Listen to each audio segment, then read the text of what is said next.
it's Ace. Before we get to this week's edition of the Ace at Large podcast, you'll see we got some fancy banners behind us. I'm wearing a jacket to cover up my t-shirt that I'm wearing underneath this. We've done a lot of work here to make the Ace at Large podcast spectacular. All we need now is you. We need you and your stories of what you're going through in life, how you're coping with things in life, what you've overcome in life, and any advice that you may have to make lives better for everybody else who may be experiencing something similar. So all the information is down here on the screen. I want you to go, send me a message, check it out, and hope you enjoy this week's Ace at Large podcast. This is the Radio Button Network. And this is the new Ace at Large podcast. Ace at Large podcast. Now, your host, Ace. What's it going to take? That's what we're talking about today. We're coming at it with a different angle. What is it going to take for you and me, all of us, to get through whatever it is that we're going through these days? Whatever it is we're fighting, whatever it is we're battling. What is it going to take? Well, I got a couple of answers. One, obviously, for a lot of people, religion can be a great source of inspiration and peace. Self-help books can be great for advice from others, oftentimes who've experienced what you are experiencing. I mean, I'm reading a great one right now called Grief for Dads. It's very helpful. The love of family and friends can be a place where you find solace and inspiration. But none of that stuff matters if you're not ready, because somewhere at some time, it's always going to come down to us. Somewhere at some time, we have to make the decision consciously that we're going to get better. We're going to move forward. We're going to make our lives better. And I've realized two things are very important. Number one, memories, super important. Number two, desire. Now, memories can be good and bad, helpful and not so helpful. And desire, you've got to have that, the desire to change, the desire to be better, the desire to be the person that we want to be. But it can be a little overwhelming. So how do we get there? Oftentimes we think about how difficult it is to change the world, and it overwhelms us. But there's a flaw in that thinking. Here's the flaw that I have developed. You don't have to change the world. You just have to change your world. And those two things, memories and desire, will help you do that. You don't have to change the world. You just have to change your world. And that change, if it hasn't started already, starts next. There's more of the new Ace at Large podcast next. The Ace and TJ family is always on your phone on the Papa John's Ace and TJ app. Available at the Apple App Store, Google Play, and Amazon Marketplace. Welcome back to the new Ace at Large podcast. I don't know whether we're going to change your world today or whether we're going to change the world, but it's going to start happening right here, right now. I do know what we're going to change today. We're going to start changing our world, because changing the world is a little overwhelming and virtually impossible for one person to do. So where do we start? What do I mean? Well, the first one's easy. Where do we start? We start right now, right here. We start where everything starts, in our own heads, in our own minds. I'll give you an example. I find memory and memories to be a funny thing. Sometimes it's a song, sometimes it's a smell, other times it's just a sound that kind of takes you back to a place in time, a moment. Sometimes, quite often, that can be troubling. Other times, it can be a moment of peace. So here's kind of where this idea came from, or where I came to this realization. I guess I've always had this, but I was really able to put it into focus Monday evening. I like to sit outside a lot of times in the evening and go through work stuff and emails and stuff I haven't gotten to during the day, and just kind of think about stuff, whether it's for this podcast or the radio show or the other stuff that we're doing. And I was sitting outside, got my computer, I got my little ice water, I got my cigar blazing, and I'm really in a perfect setting. And as I start to work, because it really allows me to kind of lock into what I'm doing, being away from everything and everybody and sitting outside by myself, I heard a sound that was super familiar in my life. Familiar in that this sound contains so many great memories in so many different ways. And I heard it over and over and over again.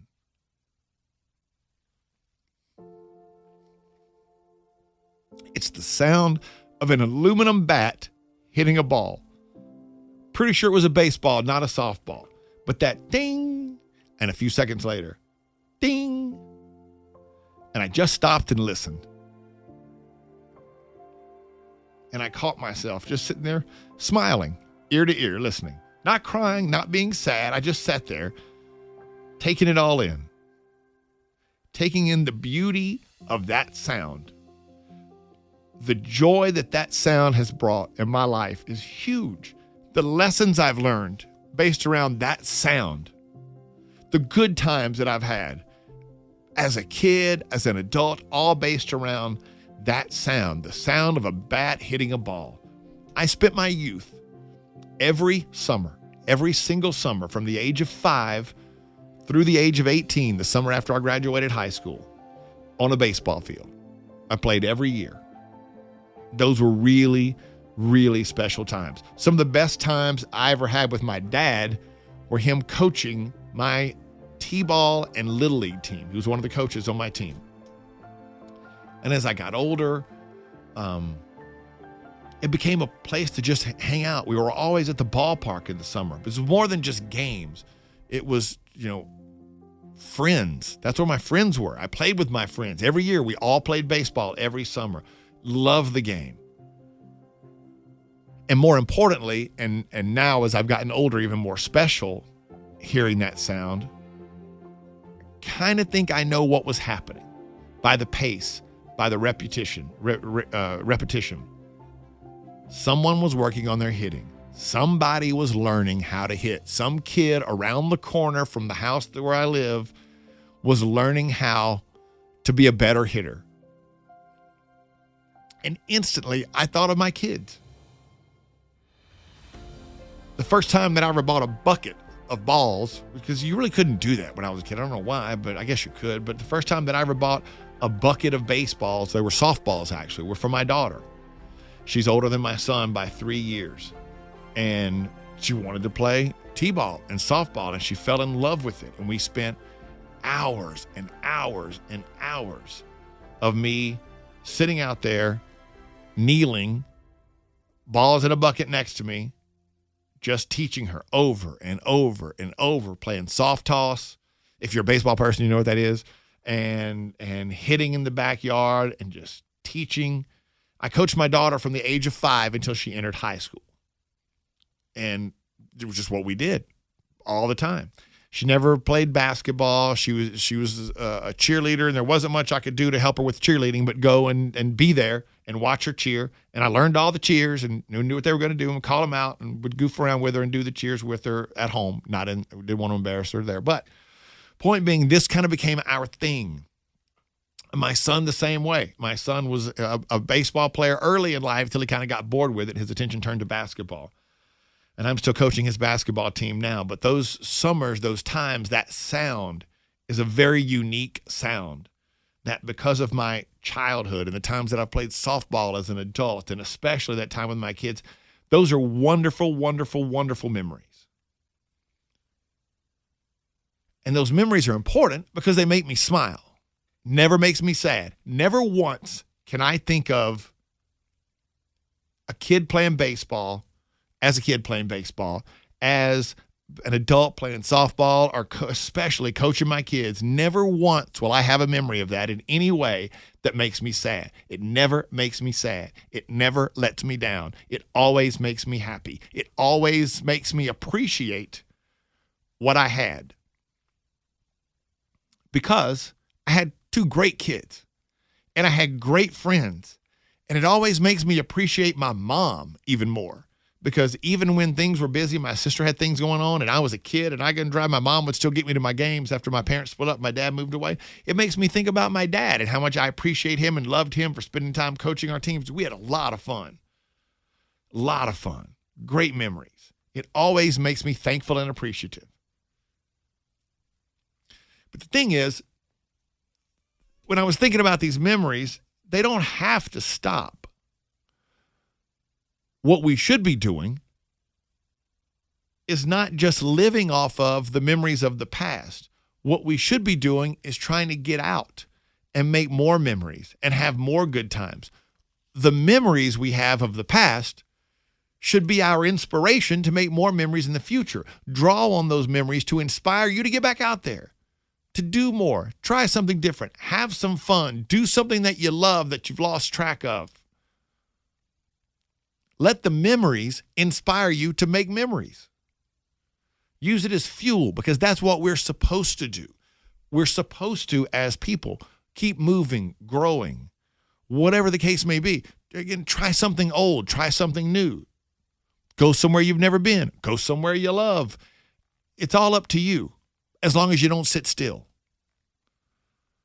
And I swear to God, this is a true story. Last night, I was typing this stuff out, sitting down at my computer when I take the notes from the week and kind of put them all together. And as I was laying this stuff out about 5 o'clock yesterday, about 4 o'clock yesterday, that sound started again. Ting, ting, ting. And it made me smile because it made me just think, I'm not a big person who believes in signs, but that's a sign that I should be sharing this with you right now. Let whatever those memories are from the past be the fuel for your desire to do better, to move forward, to be better, to make more great memories that you can be proud of. Because the beauty of it is, in the process,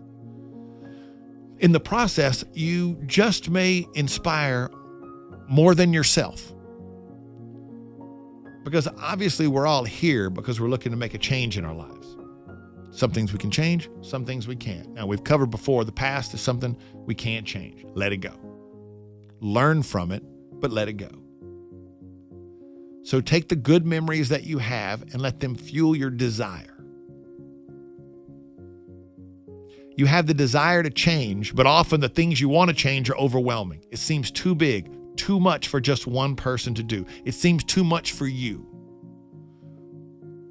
But here's something to think about, something that I've had to work on because I'm not very good at it. You can't change anything until you change yourself.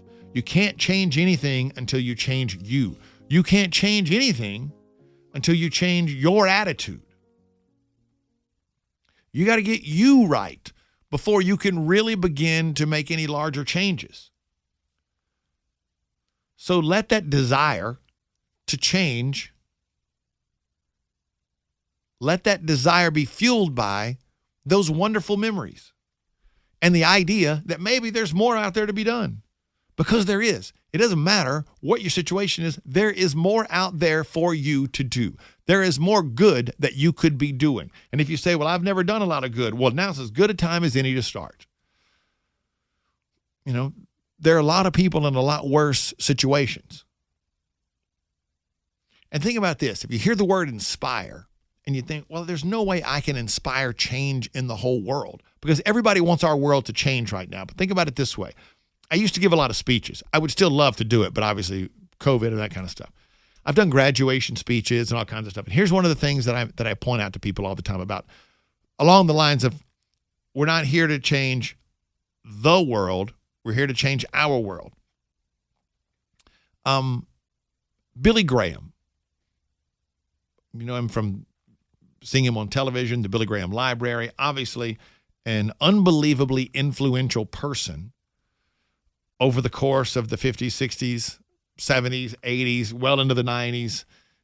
Billy Graham has brought comfort and support and to millions of people around the world. Billy Graham has brought Christianity to millions of people around the world. So I don't know what your religious stance is, but to me, that's an incredible thing. That's a wonderful thing. That's an amazing thing. Helping people, helping spread that word. Millions upon millions of people have had their lives impacted by Billy Graham. Here's the thought, though. Who inspired Billy Graham?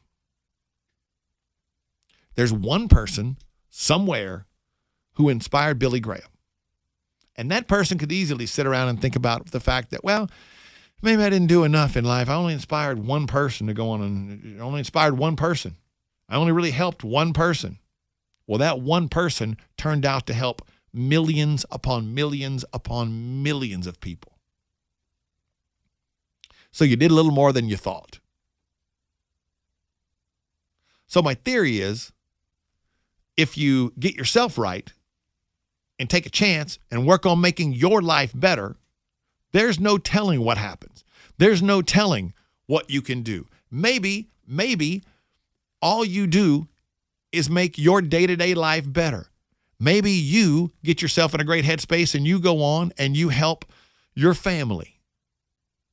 If that's all you do, that's incredible. Because you have overcome whatever it is you're going through. You have overcome whatever it is you're struggling with. You have gone to war with something and come out on the other side, and you are helping your immediate family. And even if they don't get the help, if you only help you, you've made one life better in this world. And think about it this way. If all of us made our worlds individually a little bit better, a little bit nicer, a little more happy, a little more kind. If we all did that as individuals, what kind of impact would that have on the world at large? Massive. But you can't change anything until you change yourself. You can't change anything until you change your attitude.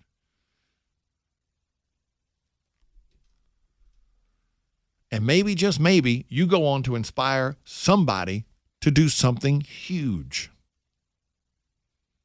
Either way, you're a winner. Either way, you're better off. Either way, you're the victor. And that's all we could ever hope for. Think about it for a second. There's more of the new Ace at Large podcast next.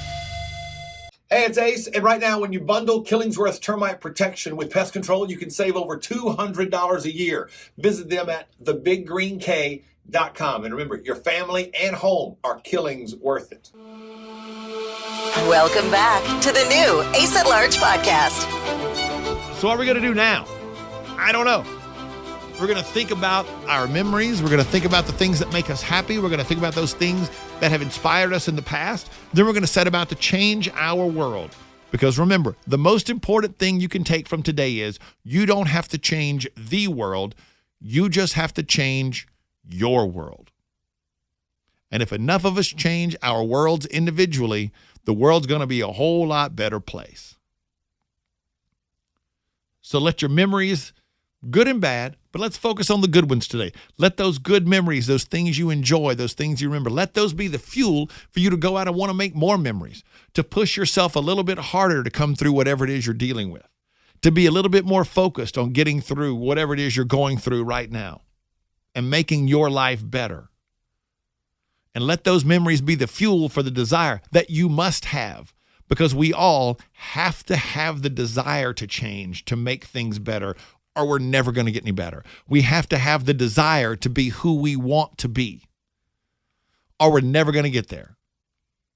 Because the desire is the only thing in the end that's going to pull you through across the finish line. You can half-ass your way almost there, but it's that desire to be better that's going to make you go those final steps, that extra little bit that's going to put you over the top. You don't have to change the world. You just have to change your world. And if you do that, there is no telling how many people will benefit from it. I am trying to be the living proof of that. I am trying to take a terrible situation that happened to me and somehow inspire you to be better. And along the way, what I'm really trying to do is help myself work through it and remind myself of the things that I need to be doing to move forward in life and to be the person I need to be, the husband I need to be, the father I need to be. So really, this is as much for me as it is for you every week. Probably more so. But just file that away somewhere. You don't have to change the world. You don't have to change everybody around you. You don't have to change everything around you. You got to start with you. You don't have to change the world. You just have to change your world. And remember, one day you will tell your story of how you overcome what you're going through now, and it will become part of someone else's survival guide. I hope you will continue to share your thoughts, your stories, your ideas with me on Twitter, Instagram, Snapchat. It's at Ace at Large. On Facebook, it's David Ace Cannon. I hope you'll file this away somewhere. Maybe it takes a couple days for it to seep in and really kick into high gear. But I do hope you remember that. You don't have to change the world. You just have to change your world. This is the new Ace at Large podcast. The new Ace at Large podcast will be back next Thursday.